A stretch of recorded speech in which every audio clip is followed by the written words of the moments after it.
All right, welcome back to the MartiniWorks Podcast. Ladies and gentlemen, we're well on our way into wearing winter coats, getting out the old boots for the snowstorms that are coming. But if you live in California or a nicer state, God bless you. It's getting cold up here, and I just refuse to turn on the heat in the shop. Yeah, we know. A day without heat is a heated shop. Don't use it. Yeah, a day without heat is $1 saved in the bank account, is what I like to say. If you guys are looking for car parts, MartiniWorks.com. If you're looking for the homie hookup coming up in November because of all the Black Friday, Cyber Monday deals, we have them. We're actually not doing all deals. We're doing good deals because everybody just wants to offload all their crappy inventory in November, and we think that's bullshit. So we're giving you the good ones, and we're giving you some limited ones that nobody else is offering. Giles, do you know which one is super limited and nobody else is doing? Does it have to do with half of our name? Yes. Work? Yeah. Work? That's right. So if you guys are looking at picking up a set of Work Kiwami line wheels, which are the one-piece ones, the Work Emotion line wheels. Jesus, I almost fucked it up. It's my own little thing that we were talking about. We're actually giving you a set of center caps with any Work wheel purchase that's within that line, which is saving you like $120 because it just doesn't make sense that people sell wheels without center caps. It's weird. So the center caps are absolutely baller. We're doing it as our way to give back to you. We know Work wheels are a bit pricier. Mm-hmm. And so we figured what better way to promote you guys picking up some pretty dang good wheels than giving you the center caps so you can feel complete. Yeah. It saves you $120 plus it helps us continue to grow here at MartiniWorks.com. So if you guys are looking for the wheels, you can head on over to the website. We've got it live right meow. Yeah, plus like Work never runs like sales or deals or anything like that. So this is just a way to do something with them. Hi, Sky. I'm legitimately jealous because although they're Volks, my T37s didn't come with center caps, and they never will. Like adapters for them. Well, yeah, because the SL series is meant to be more super track light focused. Now everyone just thinks you run reps. Yeah, no, I got the sticker. So they can't copy that. Did you know Volk stickers are over $200? Okay, that'll be the next year's sale. Yeah. Free TE stickers with. Well, luckily it comes with them at least. All right. But if you need replacement, I'm cutting them. I'm cutting them bitches wheels myself. Not coming with center caps is the most. It's heinous. I hate it. And we're finally doing something about it. So, yeah, I'm grateful that we get the opportunity to do that. So if you guys are looking for some other stuff going on, we do have some other deals. We have Continental has a $110 rebate right now on some of their select lines. So if you pick up a set of Works and Contis, you get $120 with free center caps, essentially, and then you get a $110 rebate on top of it. So we got that going on. A bunch of stuff. We got 10% off stage wheels running into November. Yeah, we will have an ad play in this, so let's not double up too much on the ad. Just so you know. I'm sorry. I thought they're going to be getting hit with Black Friday stuff for the whole podcast. Yeah. Well, I thought I would just talk Dude about it. Dude is over here yapping. Certified yapper. Fine. Dakota, you take it away. You talk about what you want to talk about. All right. Bet. Best beginner cars to mod. Go. Who's kicking it off? Ooh. All right. I got it. Go. No, you don't. First gen Scion FRS Subaru BRZ. Bias. Why? Because I feel like I haven't checked the Subaru price. engine. Well, that is the only downfall. Pretty big downfall. But the aftermarket support for them is insane, and parts for them aren't like astronomical. Like you can go get a Greddy exhaust for like $600 if you want. You can get like an aftermarket header for like $300 some dollars. Like the parts themselves they haven't hit like some sort of like tax. You know, like a lot of like some like vehicles to modify, like for some reason their parts are like 3 times the cost because it's that specific vehicle. I feel like the FRS gets you into a somewhat newer platform, right? You can usually find them without a ton of miles on them. They're not all beat to piss yet. And you can get something with a huge amount of aftermarket support. Generally pretty reliable as long as you don't throw boost at it right away. And overall just a fun car to go have fun with. It's rear-wheel drive, it's manual. You can go do pretty much whatever you want with it. You can go autocross it, you can go drift it, you can just have it as a fun daily. It is versatile. I think it's a fantastic car to hop into if you can. Alex? Subaru Forester XT. Why? What the hell? Yeah, with the 2.5 liter. You guys are going turbo Subaru just like crazy. So I wanted to say Nissan, but then I was like, I want to throw in a little bit of a different one out there. They're actually pretty great beginner cars to modify. Like They're affordable, and as long as you don't try to make them a full-on race car, they've got tons of space.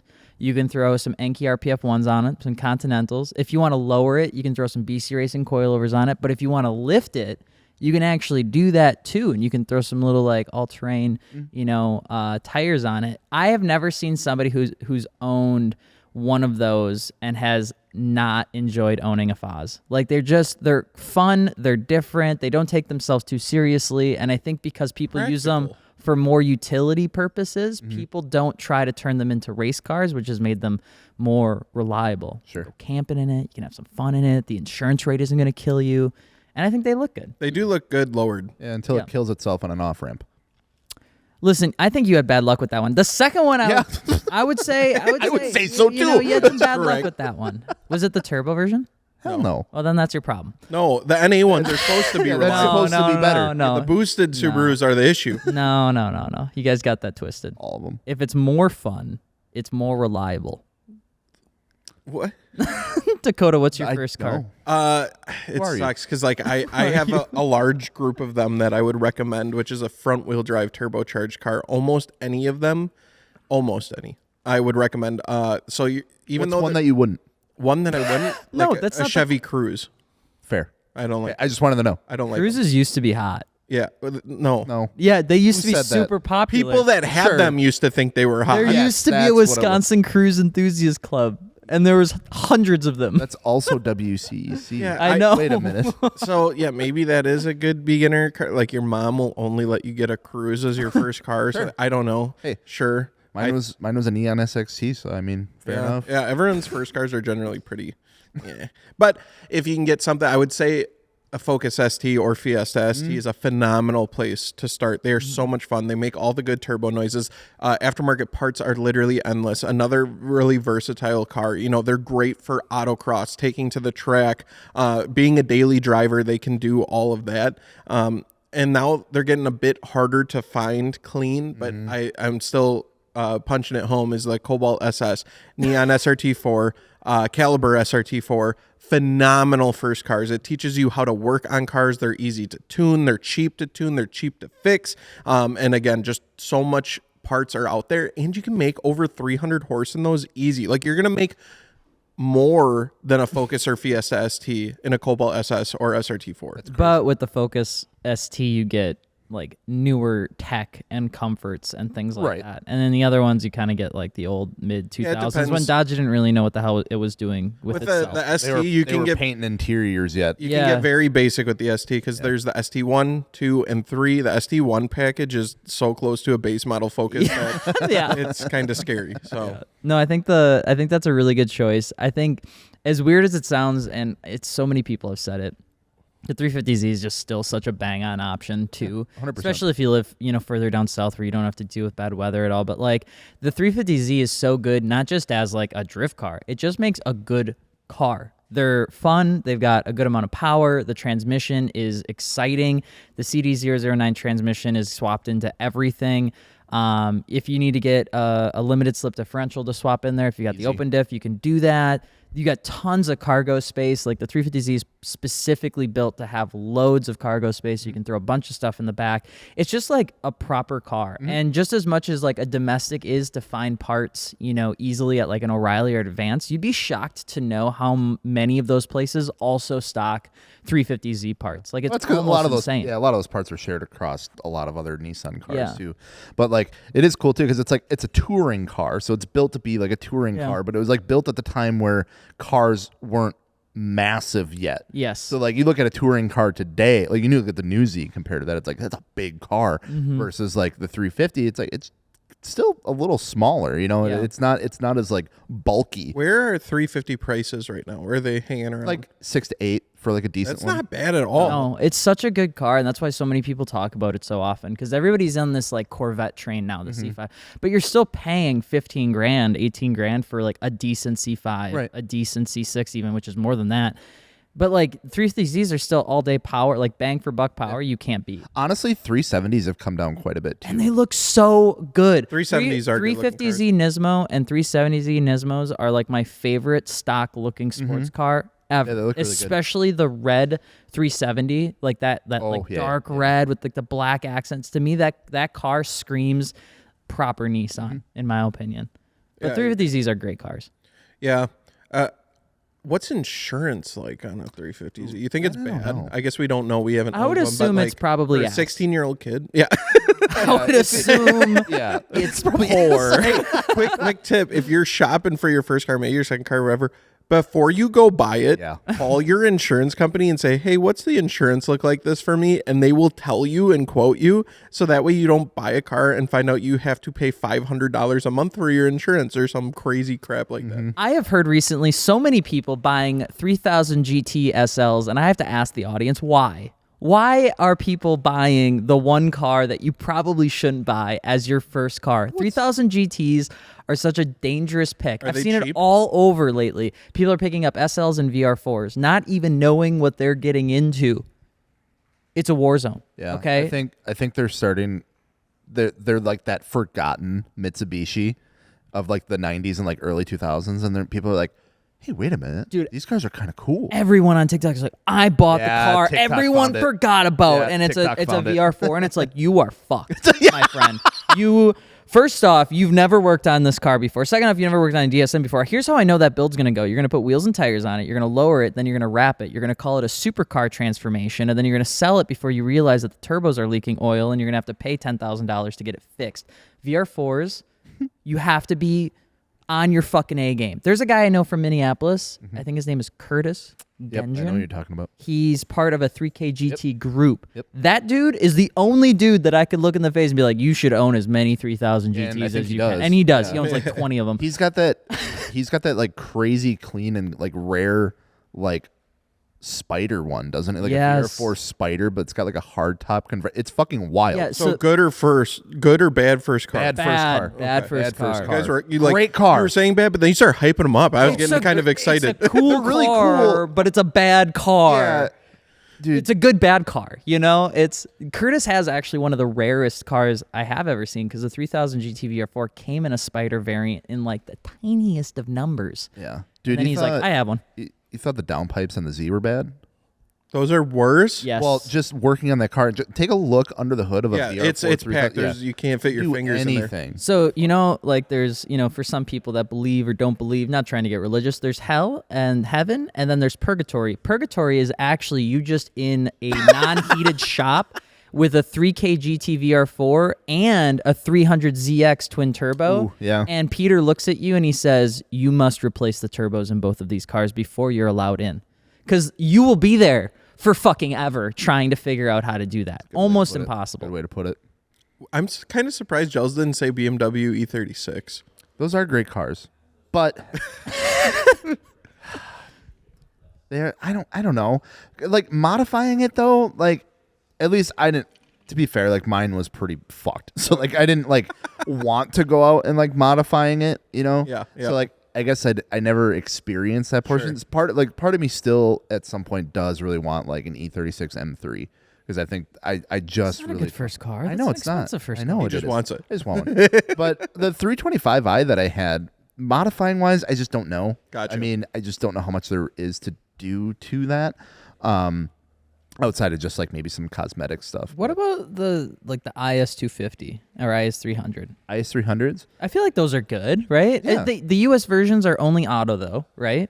Or were they 5-speed manual? The manual is just more rare. Manual's really rare. Manual's really rare. But even like the autos they're good looking. They're kind of fun. They got a good look to them. They're kind of an iconic style too. IS300s are a good car. Another versatile car. I don't know what the modifications look Yeah, like for because them. everyone's on. like, "Oh, well, it's got a 2JZ, so I'm just turbo." It's like, well, no, no. Like, Yeah. you're gonna buy one. You're gonna say you're gonna do that, and then you're never gonna do it. But I feel like a good first car doesn't need to be like it doesn't need to have the capabilities to be like a super fast insane. No. car. I feel like Not at all. a good first car is one that can just look really good and can be fun to drive around. And it's gonna teach you something. Yeah, and I I think think- that's always the best thing that Yeah. I like think of, like when it comes to like, okay, this is my first car that I'm gonna modify.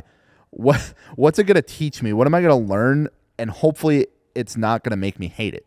Because if you go into If you go pick up a 3000 GT VR4, you're going to learn something, but you're going to learn to fucking hate it. Yeah, because, I did. This sucks. I hate this. This is horrible. Unless you're just, sucker for punishment or something like whatever the saying is. But, yeah, I think that's an important thing. It's like, if it's got to teach you something, but not in the way that's like, oh man, this sucks. It's like, yeah, you're gonna have your ups and downs with it, but it's like at the end of the day, it's like, yeah, I'm still having a good time with it. For me, I always try to feel like those first cars have to be the ones where you can do a mod in like a day. Yeah. You know, they're not the ones where it's like, I'm gonna put this thing on jacks for the next 2 weeks. No. It's like, no, that's a project car. That's your You second shouldn't or have third. that. Yeah. That's your third car.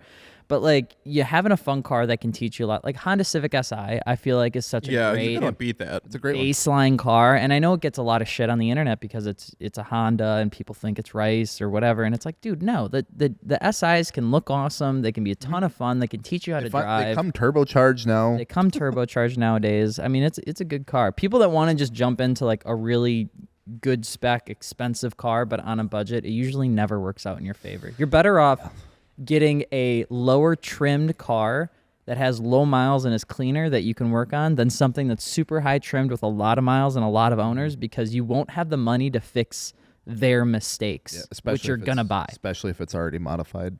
Yeah, that's true. But if you guys have one that you recommend and you're over on YouTube, drop a comment below. Let us know what your first car was and if it was good or not good. And of course, we're going to take a small break, but not before talking about our first sponsor of the day, Dakota. Conti. There it is. It's back. It's back, baby. Continental tires. I love them. I got them. I'm running them. If you don't know, winter's coming. The Viking Contact 7 is an absolute phenomenal option for the snow. If not, if you have a little bit warmer weather and you just need some all-season tires, the DWS 06 Plus you cannot beat. One of my favorite all-seasons of all times. All of Continental's tires that I've had experiences with have phenomenal wet performance. I think they do it better than almost anyone else when it comes to that, so you can drive in confidence.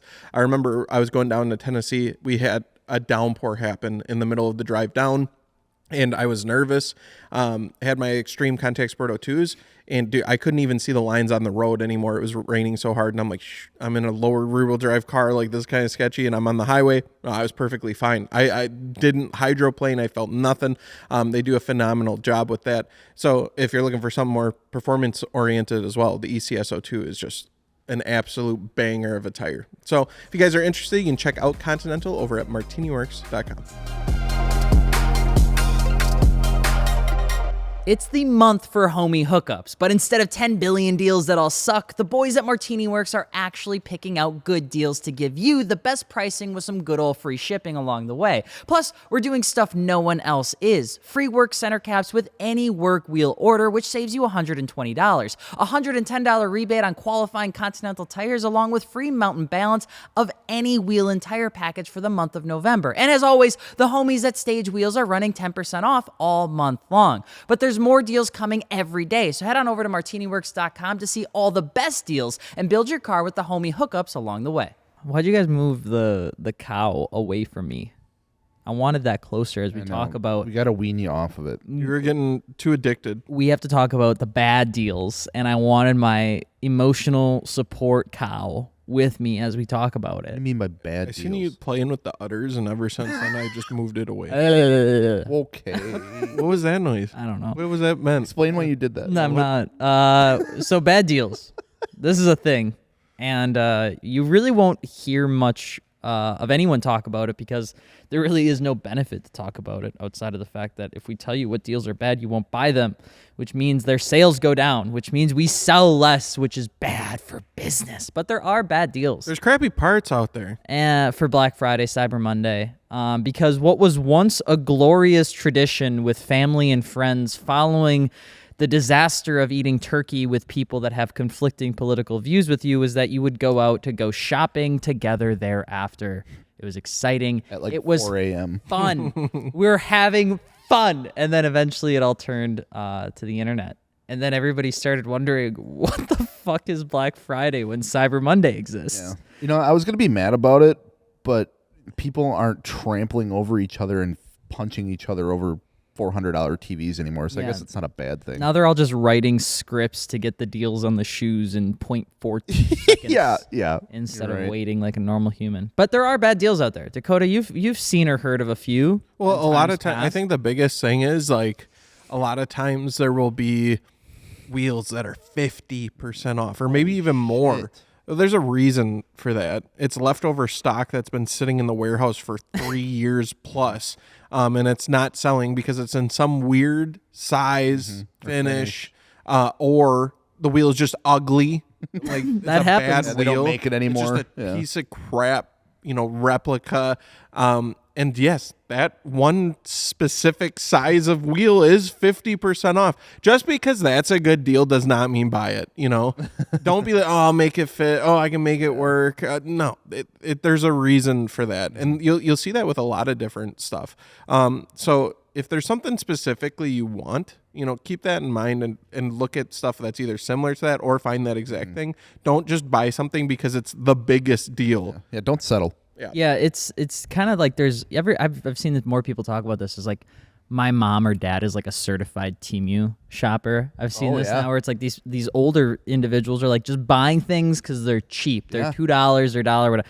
But like car guys and gals fall for the same trick. If it's 40% or above, that company has absolutely no plan to support the product that they're selling you. Like it's almost guaranteed. They're getting rid of it because it hasn't sold in the past. So if you're looking for a deal, obviously you can do that. But a lot of times there's only a couple sets of that discount available, which if everybody buys, we can promise you that in 30 minutes or an hour and a half after you order, you're going to get an email from that company saying, actually, that wheel's no longer in stock. Would you like to get something else? But we can't actually give you that deal on anything else because that was the only deal was applicable to that SKU. So if it's 40% or above, just keep in mind it's probably a blowout product. I would say the most realistic, the most aggressive deals you'll see sit right around 25%, maybe 30% off.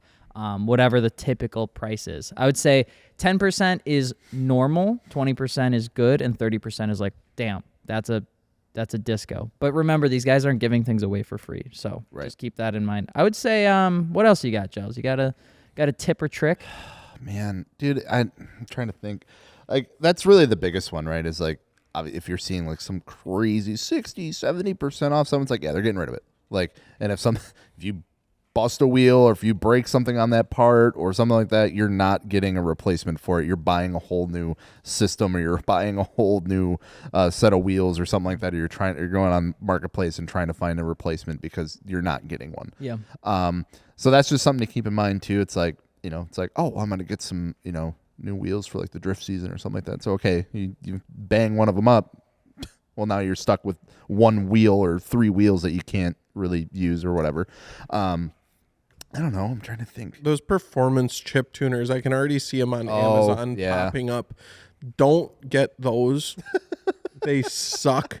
They don't do anything. I have a feeling that we're going to start seeing a bunch of TikTok shop Yeah. things come my around God. we're like, save on your fuel mileage with this thing. I feel bad for anyone who bought this at full price because it's $2 No, in it the costs TikTok less shop right now. It costs less than a Subway meal. You're going to want to buy this thing, this widget. Dude, it's so funny when it's just clearly a cover for the OBD2. Like it's not even like it's not like it's a bad thing that it does. It's just a lie. Like it just covers the fucking OBD2. I can say with confidence on the car side of things right now, there is nothing that I would be able to really take a look at on the like TikTok shop and be like, that is something I can 100% Hell see. no. There's some like diagnose tools and stuff which you can get on Amazon and things like that, but TikTok right now prevents people like us from even selling actual car parts, Which is crazy. like real car things. So intakes, exhaust, wheels, tires, things like that, because they don't want the liability of things that actually can impact like the performance or the usability of the car. So when you do see things that are being sold for cars, stuff on there, 99% of the time, it's an aesthetic thing that somebody found on Alibaba or AliExpress or Temu, and they're upselling it $1 bajillion, and they're saying that you have to get one. And it's just... There's so much consumerism in America right now nuts. where you're almost like peer pressured to buy something all the time, everywhere. You don't need to. Like if you're going through Black Friday and you don't need anything, congrats. That's kick-ass. Way to go. But if you are looking for a deal on something, like, make sure it's what you actually want. Because at the end of the day, you're still spending money. You're not saving money by spending. No. That's how they get you. You're just Look at how much spending it. money you're saving. It's like, no, I still wouldn't have spent that $300 if it wasn't for Right. this, We want to help the people that are actually like interested, looking to get something. Like, we'll have some cool deals for Black I was Friday and gonna say, Cyber yeah, Monday, we and got we're gonna some have good stuff and we got going some on. really unique stuff that nobody else is doing. But we do try to also keep in mind that we are, in fact, also just human beings and car enthusiasts, and we don't want to pull a fast one over anyone's head to say this is a really great deal.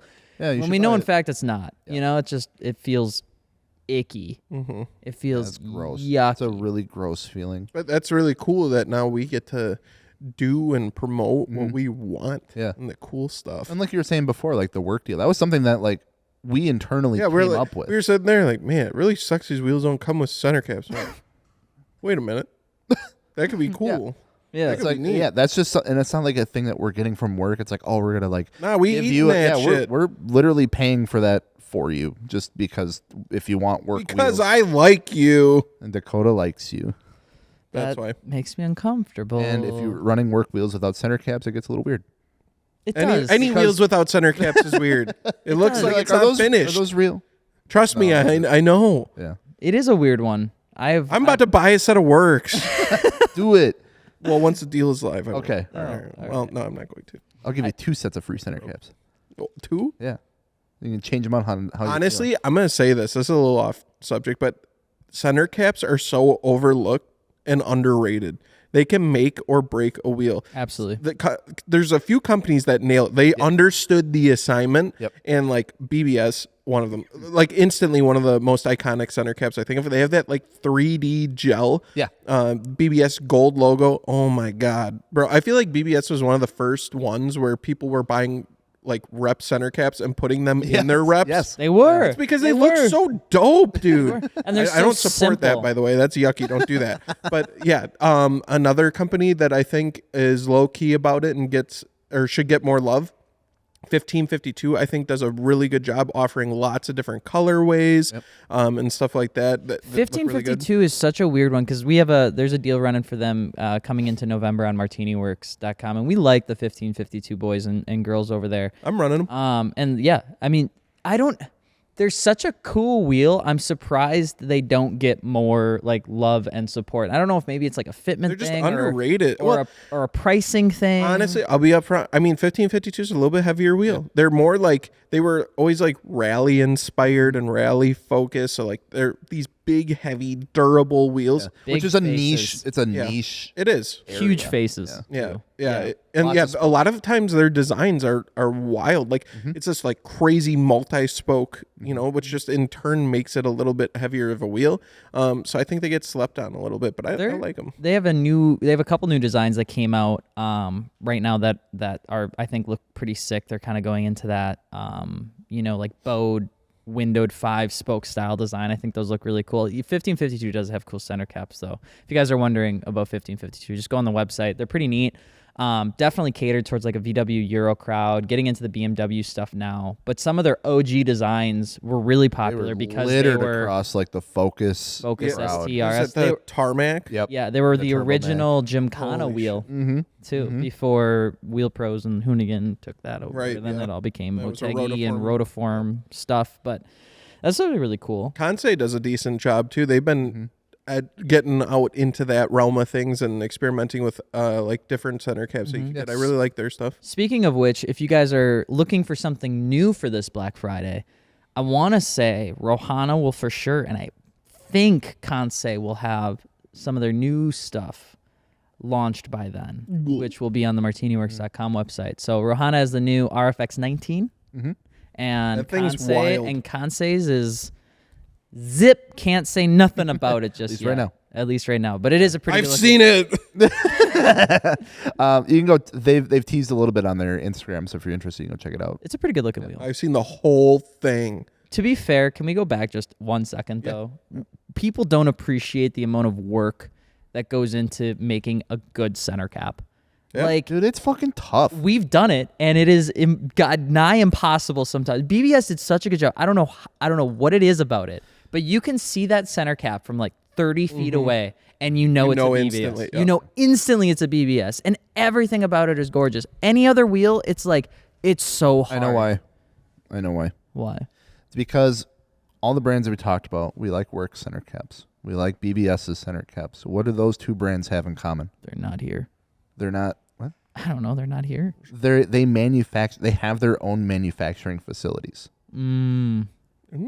A lot of newer age wheel companies that are made in like Taiwan and China, we know this. Like when you're working on a center cap, it's getting made at some other factory, or it's getting made by that factory. And it has to fit to their standards. It has to fit to what they can allow to do. And if it can't, you know, it very limits it down to like, okay, these are all going to be very similar because this is how they do it. Sure. It's where it's like your BBS, for instance, like, oh yeah, no, we want to make floating center caps, so we're just going to fucking figure it out because we have the ability to do so. That's true. Work is making their own billet center caps. Like, I think that kind of has to come into play with it, but it's like they're able to really dial in anything that they want to do because they just have the resource to do it. Yeah, I think when you go at a project like a wheel or center cap or something in the aftermarket automotive, you can always tell the people that we're going into it trying to like innovate the concept of what it is that they're designing. And I think BBS always did a really good job with that. Work does a great job with it. But there are others, you know, too. Like Volk has really cool center caps. They do have like some the really center cool caps ones. on the GTCs are like some of my favorite. Yeah, They've got those this, are like, neat. Those are wild, raised yeah. metal, you know, like twist on, and then it's recessed into this gel cap. And it looks fucking rad, but you're absolutely right. I mean, they're getting this done in the same facility that they're also producing the wheels in. So it's easy. My favorite ones that I've had were from on my NTO3s, the Enki ones. I was So glad good. that I got the center cap because they screw screwed it, yeah, in, that's right. but like they were a little bit different. Like they sat like above, like it didn't like go in and kind of like sat above, and it just looked so good. Yeah, the Enki, I think that's the NTO3, like the RR line, the Racing Revolution line. Those center caps from Enki are like, I haven't seen those Hot. ones. I'll have to check those. Wheel companies, listen up.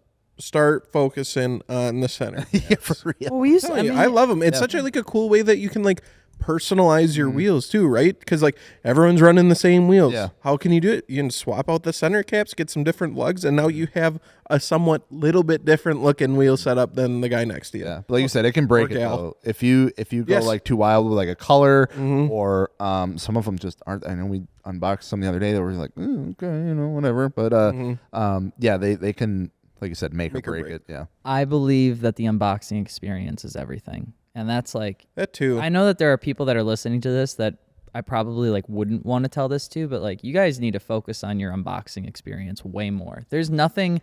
Japanese wheels are horrible. And it goes for I the don't best. even know how they get here not damaged. Well, most of them do. They That's do, the and then we get in problem. trouble for them, and it's like it's not us. I mean, I'll say Like, it, fucking dude, like Rays and Graham lights, dude. They don't every care. fucking order, it's like, hey, there's like an incredible amount of like rash on the like in the back. They're like, did you mount them? It's like, no, dude, they came from Japan and they put one layer of like thin foam in there, and that's it. Yeah, And the it's packaging. Wrapped, and it's the wrapped in a packaging. bag. Sometimes. It's packaged really poorly. Yeah. And I think one of the things that people get wrong actually is I think some of the best packaged wheels come from Taiwan because you can actually get a lot more customization in the boxes and you can actually determine all of that. Like anytime you hear a brand talking about like, oh, well, that's just the way it is, that's bullshit. Because I remember we worked through like double padded styrofoam lip, covered top, underside covered as well, like double boxed, like double corrugated cardboard instead of single corrugated cardboard. But like the unboxing experience as a whole is so important because as a car guy or gal,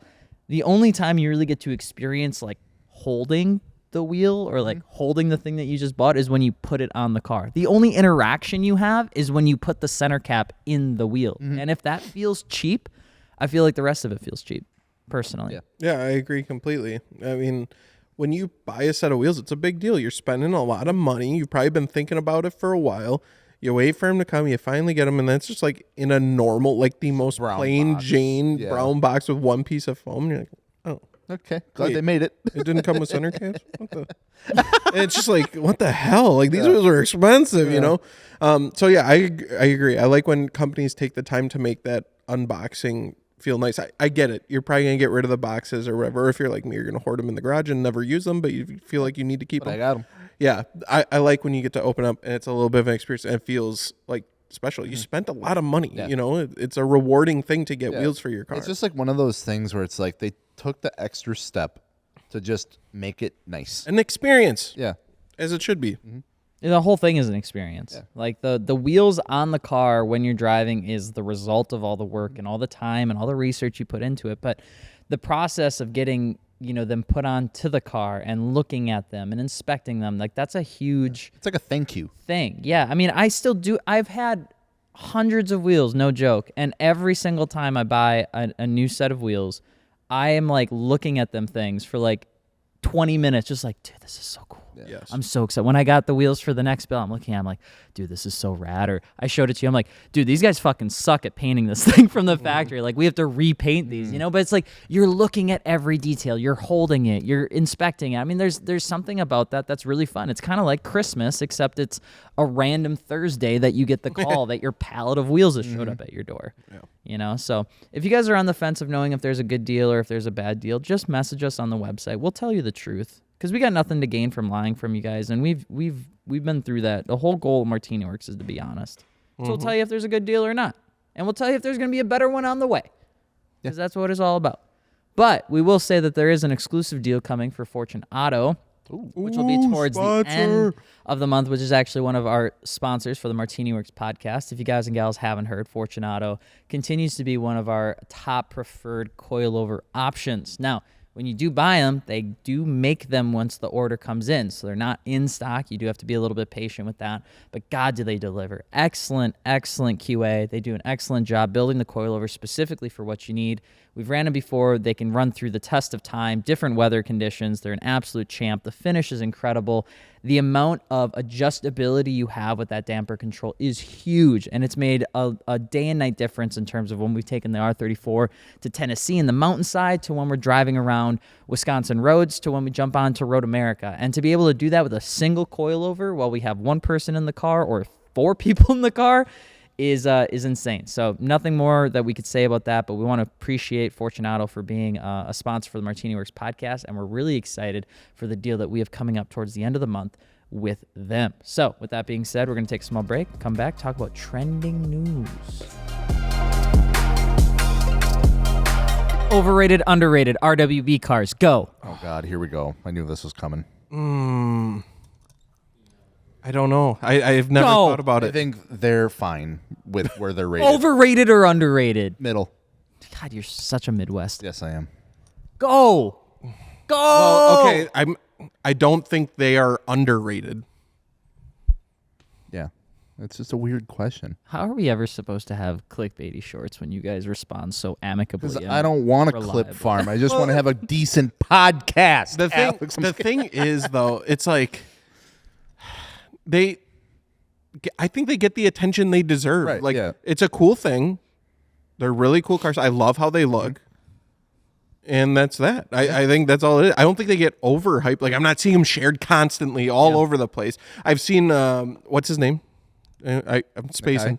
Nakai? Yeah, I've seen him all over because there was that one video of him gluing in a tow hook. That's blown up into this whole thing, which is why I have a feeling that we're talking about exactly. It right now. So that was per the owner's request. Breaking news. Per the source. But yeah, I mean, I think RWB has kind of grown this very controversial topic as of late. Last couple weeks, I would say. He's actually going to be doing an RWB at SEMA next week. Really? Yes. No shit. I want to go see that. I do too. And that is that's the big deal, right? Which is like, this guy is gluing this and doing that. That's not a quality build. And then of course you have these Porsche, modification companies. These guys that do, $100,000, $200,000 builds, saying, that's not how we do it. We take a much higher, attention to detail than he does. Like, he's fine, but that's not how we treat our stuff. And it's like, oh, okay. So there are some people that think they're people glazing, I think is the term, that glazing RWB right now. No, I think the dude deserves. I mean, obviously he's in that place for a reason and in that area for a reason. Like, he did something with those cars that no one has ever done before. He was doing it with his own unique style. It's not like he's trying to pass it off as like, this is the most immaculate, cleanest build that you'll ever see, but it's kind of what it's trying to turn into because of the owners that are paying to have this done. It's like, oh yeah, well I just went and bought this car to specifically have it done. It's like one of my 10 Porsches that I have. The videos I see, it's not like he's showing up with a team of people and they're all assembling this. Yeah, it's like dude shows up with some cigarettes and a Coke and fucking gets to work and then leaves. And like that's it. And I think the cars look phenomenal. I love the look of them. I think they're gorgeous, but I see it. I'm not saying I understand. I see it from the purist perspective of you're cutting up this really nice car for what? Yeah. The originality comment I think is important. It's like when back in the day when I was younger and had more time to play RuneScape, I used to make those RuneScape music videos. Yeah. And then every once in a while, somebody would come along on YouTube and make a new music video that had like After Effects and green screen and stuff, and it just like completely changed the game. And you're like, oh my god, I've never seen this before. Like when you think about originality, there is no one likes RuneScape music videos. I still listen to them. I like them. I like them. I go back sometimes and I'll watch the Boomer Twins, even though they're probably like 35 now. Anyway, besides the point. I like RWB. I didn't mean to offend. Yeah, back the guys. fuck off. Sorry, I was just trying to make something relate. Whatever. Fuck off. All right, listen. RWB founded in 1997. I think one of the parts people miss about this, particularly as it's gotten so popular, is his first car he named the Stella Artois. He bought it when he was like 28 because he likes the beer. But the car itself was like kind of a piece of shit. Like it wasn't a very good car. Right. Yeah. And so he built it and cut everything and put the new body panels and stuff like that on so that he could have a capable track car. And so this car was already at like life's end. And when he introduced this car, people were like insane about it. They loved the style of it so much because he combined what he knew from his drifting culture, because he used to be part of a drifting team, into this Porsche that was very Japanese inspired. And so it got really popular. But his first cars that he did were all kind of the same recipe. These were these Porsches that were kind of at the end of its life, that were thrashed on, that were crashed, that were beaten up, that were LS swapped. And then he gave them literally the acronym, the little like tagline he has on the side of the car, literally means second life in German. And so these cars were intended to be like a second life. You have a track car, get out there, use it, abuse it, have fun with it, enjoy it. And now people are turning it into a collector piece, where people are giving him, 5,000 mile 930s, and it's like, well, why would you cut it up and let him do that? It's like, well, he's always been about that. Yeah. It's like, just this nothing consumer about that has changed. Yeah, RWB hasn't changed. The consumer has changed. That's what I was trying to get at. It's like what used to be just this like, I hate to like kind of like down under, like you said, just like grabbing these cars that were like at the end of their life, like fucking breathing some new life into them and keeping them on the road in an own unique style. That's what it was always about. It wasn't about going to billionaires' properties and working on one of their 30 vehicles that they just bought. That's what it is now, though. And they're like pristine cars. And that's where I think people are obviously having a lot of issues with it. It's like that car itself is so nice, and they're becoming more rare. To be able to just cut it up like that hurts. Yeah, but that's fair to say. But I don't think that's RWB's fault. I don't think that's absolutely not. Fault. If I was in his shoes, there's literally nobody that wouldn't be doing the same thing he's doing. Right? It's like you have the demand. You can charge whatever you want. He is charging whatever he wants. He hasn't like raised his prices astronomically. They've been the same kind of expensive price for a long time now. But like he's not changing his craft. Why would he change his craft? His craft is what makes RWB RWB. And the fact that this whole thing blew up over like the glued tow hook, but turning out that was like an owner request for a photo shoot, in my opinion, is the purest depiction of why it's not RWB's fault as to why people have made it so controversial. It's literally the person that's buying the car. It's really unlike the internet to take things out of context like that. It didn't take long for everybody to I agree, though. They are expensive. I don't know if I could get one. But I would love to. It'd be so sick.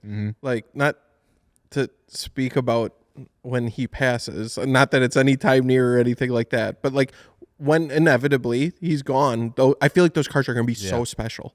Yes. Because it's just him doing it. Like, once he's is he handing it off to someone, or is it just done forever?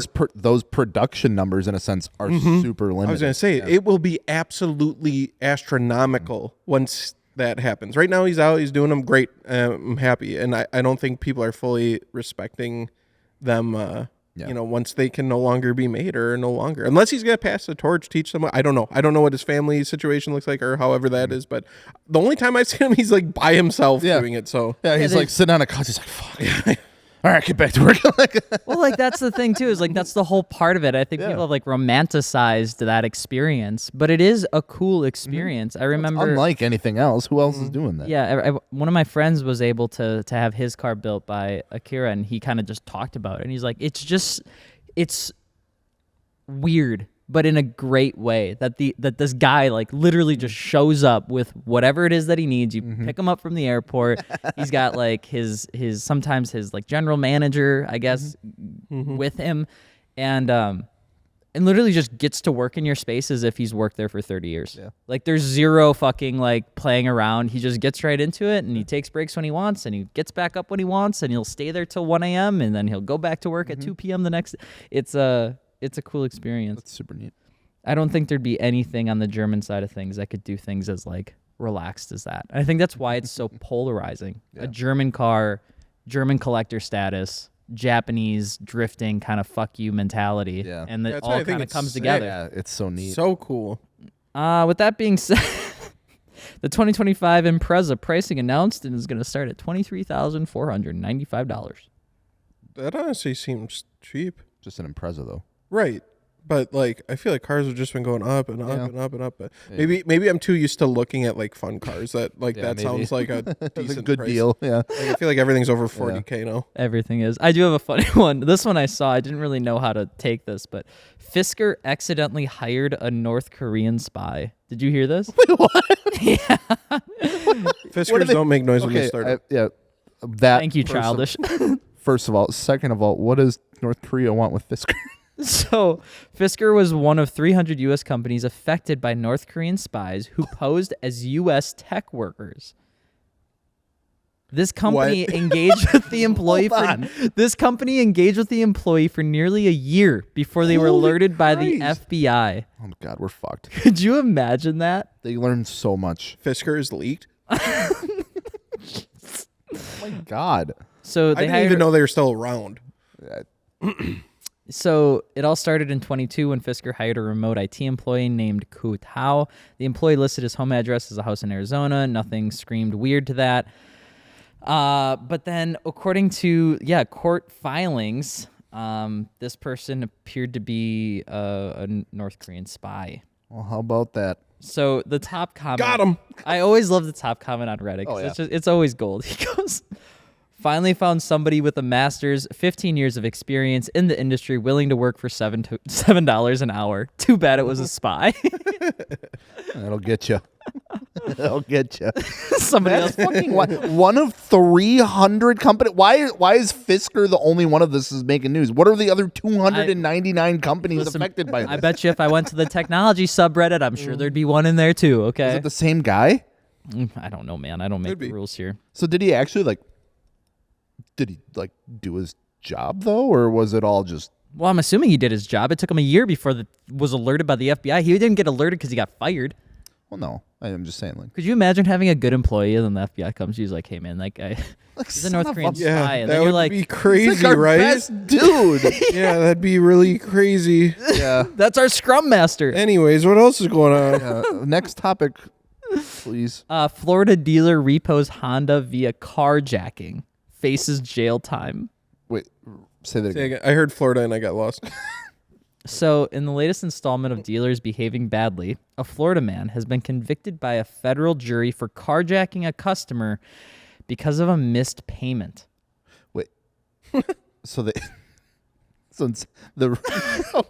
Okay. They took repoing into their own hands by carjacking the car from the owner. That is so savage. I'm just picturing like GTA style, walking up, ripping them out of the car, and then just driving off with it. Missed your payment. Yeah. Okay. That's just a GTA 6 leak, actually. Yeah. So the guy bought a That's 2020 the first mission. and it was a Honda Accord in late 2023. Paperwork for that deal seems to have been shrouded in a bit of secrecy, with the victim claiming they were never given a copy of the sales agreement before driving away. The second red flag is tossed up when it is revealed the car lot allegedly insinuated the buyer would be making payments directly to a financial institution instead of at least through a third party or dealership. So yeah, turns out that guy went to jail. So All of them? no, the guy that carjacked. Fair enough. The car. Fair enough. Don't do that. Yeah, I don't think that's a Pretty standard law. Yeah. What do you guys think about the new Ferrari hypercar? I didn't see it. You haven't seen it yet? You haven't seen it? It's definitely a modern hypercar, I'd say. So Is it electric? word on the street is a yes, V6. it's got a V6. I think it's 120 degrees. V6 twin turbo tri-motor, 1200 horsepower. Which is all well and good, except for the fact that everybody on the internet is saying it sounds like complete ass. It's got a mustache. Don't you like it? Yeah, well, I'm trying not You like to your men be with any way mustache? about it. The thing is, like, from here looking at it, like, that doesn't scream Ferrari to me. No. It doesn't look No, it's weird. What does it look like to you? What like if you, Tron. Let me see it again. Let me see it. If I were to Like first, an NSX. yeah, if I were to first see that, yeah, what brand would you put that under? McLaren, honestly, Really? yeah. Yeah, just, I mean, the closest thing to Ferrari. Oh, we got an Audi yet. The closest thing to Ferrari about it is just the fact that it's red. Yeah. Like, if that thing was black, Yeah. there's no way you would think Ferrari about it. No, it's definitely interesting, and it's. I remember when we were first seeing stuff about it like last week or something. I was like, that's really interesting. And then the fact that it came with like a V6, and of course the whole internet had a conniption that it has a V6 in it. So But Yeah, I mean, I get it. They're trying something new. Maybe they wanted to look completely new, different. yeah, because there's the what's it called again? the F80. F80. Yeah, so it's essentially going into the hypercar F40, F50 era of cars. The car apparently is, an absolute powerhouse. I can imagine it's fantastic. Yeah. But yeah, so the article leaked, and I'm doing a video about it because it sounds terrible. It no. just sounds Does it boring sound and does it sound like a 350Z? it sounds like I don't know how That to would be explain it. hilarious. It sounds like a underwhelming turbocharged V6. Like there's nothing about it that screams supercar. You can't really hear it too much, but people are so used to Ferraris having a distinct high-pitched noise. And a lot of people are claiming it's because of the turbochargers, but the F40 was a 2.9 liter V8 twin turbocharged engine, and it sounds absolutely incredible. So people are now blaming that it's the electric motors. Yeah. I think it's just Ferrari making a performance car and kind of saying fuck all to the rest, personally. But it does have a mustache, which makes me a little weirded out by it. In 5 years, people are gonna say it's actually the best song. I have a mustache. Do I weird you out? No, because you got the bottom part too. Oh, so that's what it's missing. It evens itself out. If you guys could have any era of supercar, even though I know you're not a supercar guy, what in your mind, what sticks out as like the pinnacle supercar that all other supercars are beneath? Well, I'm a 90s kid, so. 3000 GT. I mean, shit. Like, obviously, F40 is like the I know. fucking I love goat. But But it's F40. like the Murcielago too, though. Like me, the Murcielago. Mercy. I'm thinking Mercy. I don't know what Such a years, good name. because again, I'm not like big on this, but I feel like the years around when the like Ferrari 458 Italia, I feel like things were going good. Yeah. Supercars were like curvy and really like stylish. like 10 and years on ago. point. Yeah. I think that was a really good era. Like I love the 458. I think that was a gorgeous looking car. I agree. F40 is probably still one of my like favorites, but if I had to pick something else, I think around that era.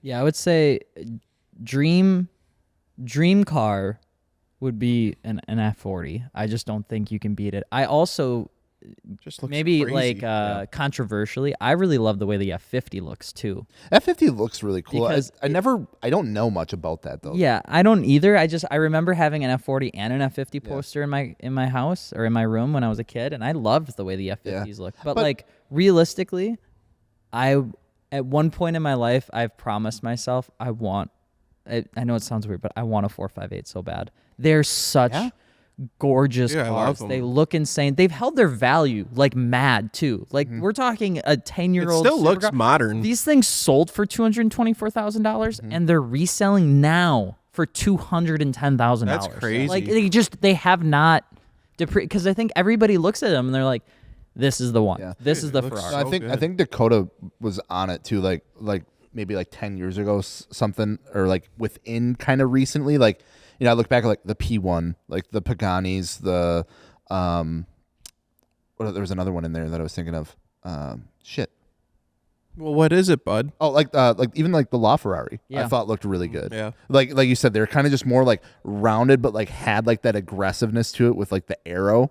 It was just like a combination of it. They had their own design cues, right? Because back 10 years ago, the Lamborghini, when they were doing the Huracan, they had even like the Gallardo, like the LP 560-4, 620 or whatever. Like they had that really angular body style, that really sharp rectangular taillights. And so that was really Lambo's like look. It was their design. That was the thing. And then, they had a look. And then Ferraris had that like sloped, curved edges, sharp, really tall lines on it. And it kind of had its own look. McLaren had its own look. Now these like exaggerated pieces are really starting to all look very They're blending. similar. Yeah. Like that. Yeah. Like we were like, it doesn't really scream Ferrari. Yeah. Whereas I think like the new Lamborghini, what is it called? Like the Revuelto? The budget version, the newest one that's like their replacement. There's a budget Lamborghini. There's one like replacing the Huracan. The new Huracan, yeah. What's a budget Lamborghini go for? That still looks iconically Lamborghini. More than I can afford, pal. Because it's still angular. It still has that. It's still undisputedly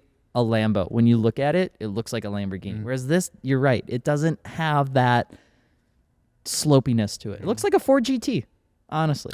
Yeah. A modern. Like, Wait a minute. Really. Wait a minute, it's all over Wasn't again. that a whole thing?